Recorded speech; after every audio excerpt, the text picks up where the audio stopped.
They told you to relax, that your child's test scores didn't matter anymore, that all that mattered was their story, their passion, and their curated list of extracurriculars. It was a comforting a lie that sold a lot of books, a lot of consulting packages, and a lot of false hope. And while the rest of the world was celebrating the death of standardized testing, we at Ignite Test Prep were quietly, stubbornly telling our families the truth.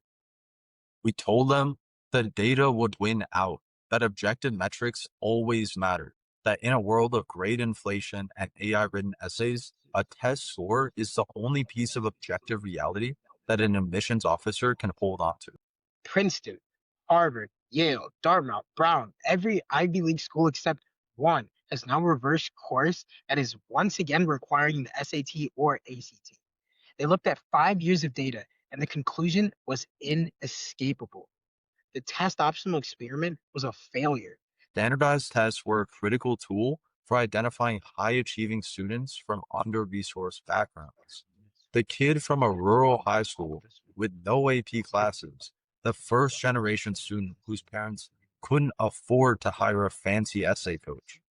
Their test scores were the one undeniable signal of their academic potential. The great iron, the great tragedy of the test optional movement is that it ended up hurting the very students it was supposed to actually help.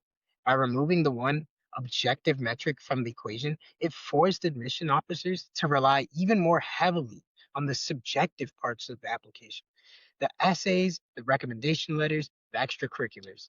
It made the game even more rigged in favor of the wealthy and the well connected. It's a recognition that while standardized tests aren't perfect, they're far more reliable and equitable measure of academic potential than a polished essay or a curated list of extracurriculars.